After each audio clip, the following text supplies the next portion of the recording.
కమాన్ కమాన్, నువ్వు నాకు చక్కని పిక్చర్స్ తీయాలి. నేను సోషల్ మీడియాలో అప్లోడ్ చేస్తాను. అన్నిట్లోనూ మొత్తం ముంబైలో కేవలం నా గురించి చర్చించుకోవాలి. డబుల్ సెలబ్రిటీ అని. Double celebrity? అవును, నేను సెలబ్రిటీ కదా. నా పెళ్లి సెలబ్రిటీతో కాబోతోంది, అందుకని నేను డబుల్ సెలబ్రిటీ అయ్యాను. సరే, ఇప్పుడు శ్రేయ స్టైల్లో. ఓకే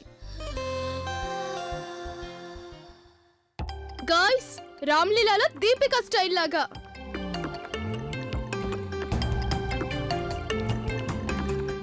ఒక నిమిషం, ఆ కొత్త స్టైల్ ఉంది కదా ఫాంటంలోది, కత్రినా కైఫ్ది, అలా నిలబడు. ఇప్పుడు నేను నా చేతులు గన్ను పట్టుకోవాలా? ఎందుకు నాకు ఇలాంటి ఫోజులు చెప్తున్నారు? నీకు అసలు ఫోటోలు తీయడమే రాదనిపిస్తుంది. యాక్చువల్లీ తను అసలు ఆ బ్యాక్గ్రౌండ్ సరిగ్గా లేదు. వెయిట్, నేను చెప్తాను.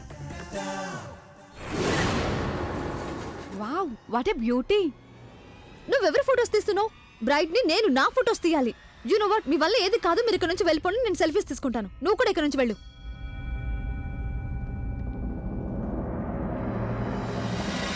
Surprise surprise. ఏమైంది?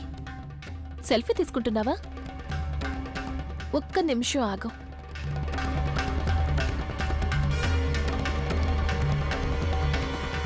ఎంత బాగుంటుందో కదా.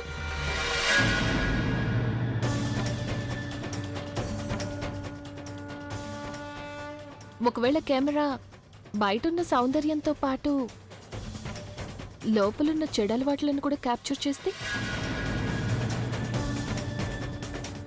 కొంతమంది బహుశా ఎప్పుడూ ఫోటోలు తీసుకోరేమో. ఏంటి అలా చూస్తున్నావు? అంత తొందరగా మర్చిపోయావా? ఇట్స్ మీ తన్ను, ప్రజ్ఞ.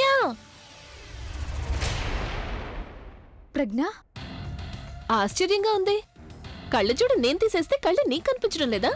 ఏదో దయ్యాన్ని చూసినట్టు అలా ఎందుకు చూస్తున్నావు నన్ను? దేనికి భయపడుతున్నావు నువ్వు? నన్ను చూసినందుకా లేక నీ రహస్యం గురించి తెలిసిపోయినందుకా?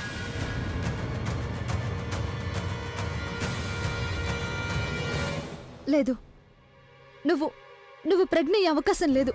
నువ్వు ఇన్ని రోజులు మాయమయ్యావు, కనిపించలేదు. నువ్వు చనిపోయావని నాకు అనిపించింది. ఇప్పుడు నువ్వు ఇక్కడిలా. నువ్వు అసలు ప్రజ్ఞవే కాదు. కరెక్టే, లేక తప్పు కూడా అయ్యుండొచ్చు. ఒకవేళ నేను కల అయ్యుండొచ్చు, లేకపోతే నిజం కూడా అయ్యుండొచ్చు. అది కాకపోతే కేవలం నీ భ్రమ అయ్యుండొచ్చు. కానీ ఇదెలా తెలుస్తుంది? It's also confusing. It's also excuse me. Sorry. Thank you. దీన్ని పట్టుకో. హోల్డ్ ఇట్ తను. నీకు గేమ్స్ ఆడాలంటే చాలా సరదాగా ఉంటుంది కదా. అయితే ఈరోజు ఒక కొత్త గేమ్ ఆడదాం. ప్లాస్ గేమ్. తెలుసుకోవాలనుంది కదా. ప్రజ్ఞ వచ్చింది, ప్రజ్ఞ రాలేదు. ప్రజ్ఞ వచ్చింది, ప్రజ్ఞ రాలేదు. చూడటానికి ఇవ్వలేదు, పీకడానికి ఇచ్చాను. అమ్మా, అలాంటి వాళ్ళది నిజమైన ప్రేమ కాదు, అది వ్యామోహం. ఎగ్జాక్ట్లీ చిన్నత్త. నిజంగా ప్రేమించుకున్న వాళ్ళు అలా చేయరు. ఎంత మనసు విరిగిపోతే కన్న కూతుర్ని పట్టుకొని మా దృష్టిలో చచ్చిపోయా ఉంటుందా తల్లి? అది సరే అమ్మా, తన కూతురుతో తన మాట అనేటప్పుడు ఆమె మాటల్లో వ్యథ, కళ్ళల్లో బాధ గమనించావమ్మా? పెద్దబాబుకు బర్త్డే విషెస్ చెప్పు కూడా వెళ్ళాం కదా.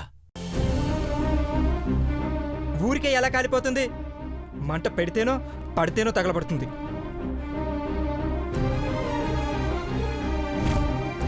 కరెక్ట్ చిన్నబాబు, నీకొచ్చినట్టే నాకు డౌట్ వచ్చింది.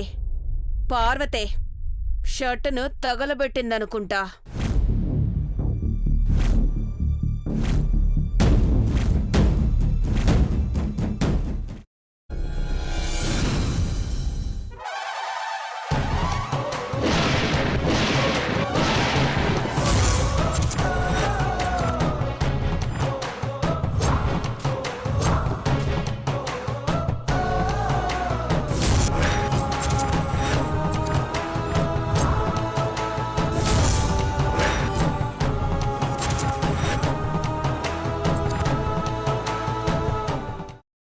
కున్న తర్వాత పొట్టు తీసేసి చాప్ చేసి పక్కన పెట్టుకోవాలి. ఒక ప్యాన్లో కొద్దిగా నూనె వేడి చేసి అందులో ఆవాలు, మినప్పప్పు, శనగపప్పు, కరివేపాకు, సన్నగా తరిగి పెట్టుకున్న ఉల్లిపాయలు వేసుకుని 1 నిమిషం పాటు వేయించుకోవాలి. ఆ తర్వాత కాల్చి కట్ చేసి పెట్టుకున్న వంకాయని కూడా అందులో వేసుకుని బాగా మిక్స్ చేసి బౌల్లోకి ట్రాన్స్ఫర్ చేసుకుని అందులో తగినంత చిక్కటి పెరుగు లేదా పల్చటి పెరుగు వేసుకుని మిక్స్ చేసి అన్నంతో కానివ్వండి, చపాతీతో కానివ్వండి సర్వ్ చేసినా చాలా బాగుంటుంది.